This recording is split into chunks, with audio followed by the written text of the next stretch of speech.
Most people believe their pain started with their own life. They assume the anxiety they feel is because of their lifestyle, their failures, or their personality. They assume their sadness is a part of who they are. They assume their fear is something they were simply born with. But what if the emotions consuming you were never yours in the first place? A weight passed down silently, through behavior, through silence, through tension, through generations. It doesn't appear dramatic or obvious. It feels more like a heaviness you can't explain. A sadness that comes and goes in waves you didn't create. A fear that appears even when nothing around you is threatening. A guilt that sits inside you even though you did nothing wrong. A discomfort with happiness, as if you don't deserve the good things that happen to you. These emotions don't make sense logically because they didn't begin with you. Human beings inherit far more than physical traits from their families. They inherit emotional patterns. They inherit unresolved pain. They inherit survival strategies that made sense decades or even generations ago, but no longer fit the present. And unless you develop the awareness to recognize it, you spend your life confusing someone else's emotional wounds as your own. Alan Watts once said that human beings mistake the contents of their mind as the definition of who they are. You are simply the space in which it appears. And today we're going to explore 3 powerful signs that the emotion you think is yours is actually inherited, absorbed from the people around you, or passed down from those who came before you. The first sign is simple but deeply revealing. You feel emotions that are heavier than the life you've actually lived. You may have grown up without any major trauma. No extreme abuse, no catastrophic events. Nothing that should logically justify the depth of fear, sadness, anger, guilt, or shame you feel. It feels like your default emotional state is meant for a much more painful life story. This imbalance between your experiences and your emotions is not random. It's a clear indicator that you absorbed emotional energy that didn't originate in your own life. Children absorb the emotional climate of their home unconsciously. If your parents lived in fear, you internalized fear. If they lived with unspoken anger, you internalized tension. They didn't have to say a word. Your nervous system learned from their breathing, their reactions, their silence, their body language, and their emotional responses to the world. A parent who flinches at sudden noises because they grew up in a violent household teaches you to be alert. A parent who expects rejection because they were abandoned teaches you to live cautiously. A parent who never felt safe teaches you to always be ready for danger. This is not psychological speculation. This is biology. This isn't your fault and it isn't a flaw, it's a pattern. Human beings don't just inherit emotions, they inherit coping mechanisms. Maybe you avoid conflict, even when there's nothing dangerous about it. Maybe you overwork because resting feels unsafe. Maybe you choose partners who cannot love you fully, even though you crave connection. Maybe you sabotage opportunities because success feels unfamiliar. Maybe you expect abandonment, even when people around you are stable. Maybe you feel guilty when you put your needs first. Maybe you distrust happiness because your body believes it can be taken away at any moment. These behaviors feel personal, but they are not. They are inherited patterns. They are echoes of emotional survival strategies created by someone before you. If your parents learned that expressing emotion led to punishment, you may have learned to stay quiet.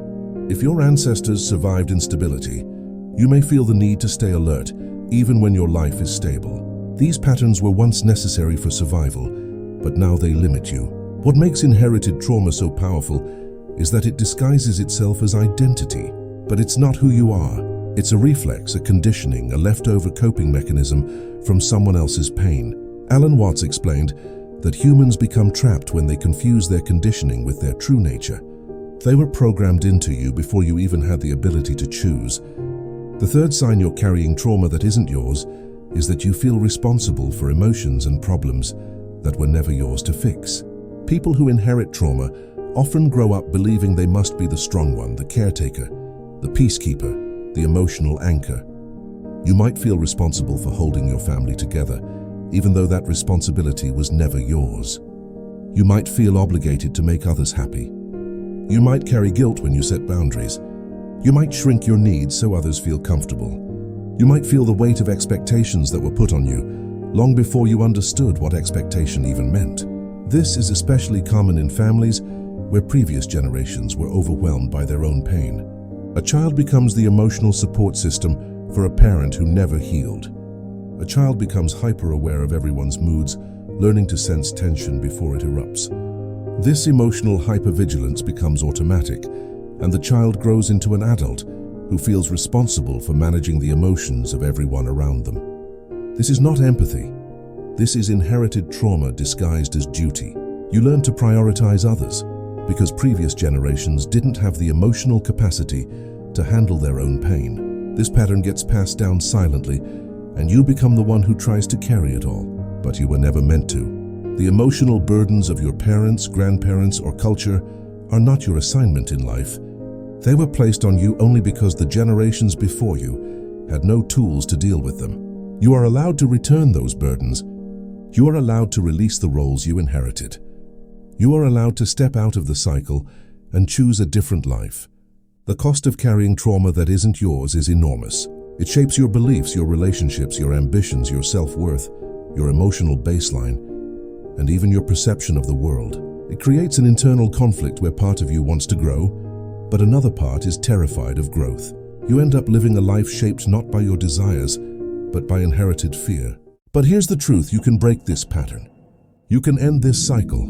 You can become the turning point in your lineage. Awareness is the first step. When you start noticing your patterns instead of repeating them blindly, they begin to dissolve. When you stop carrying responsibility that isn't yours, you create space for your authentic self to emerge. The journey of releasing inherited trauma begins with asking a simple but powerful question: is this emotion actually mine?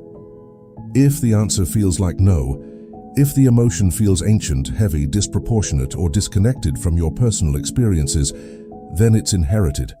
And the moment you recognize this, you disrupt the cycle. You stop passing the wound forward. The next step is refusing to treat inherited trauma as identity. You are not your fear. You are not your guilt. You are not your family's unresolved pain. You are not the protector of everyone's emotions. Healing begins when you separate who you are from what you inherited. Breaking inherited patterns also requires behavioral courage. Your nervous system learns through experience. If you inherited silence, begin speaking. If you inherited fear, begin taking small risks. If you inherited guilt, begin saying no. If you inherited self-sacrifice, start choosing yourself. These small actions send signals to the body that the pattern is no longer needed. You are not responsible for repairing your parents' trauma. You are not responsible for fulfilling generational expectations. You are not responsible for being the savior of your family. You're only responsible for your own evolution. When you release what isn't yours, something incredible happens. You no longer walk through life with an emotional weight that doesn't make sense. You no longer shrink yourself to fit inherited roles. You begin writing your own story instead of living in someone else's. You are not a container for generational suffering. You are the one who breaks the pattern by refusing to carry what never belonged to you. If you've recognized yourself in these signs, understand this clearly. There is nothing wrong with you. Your sensitivity is not a weakness. It is awareness.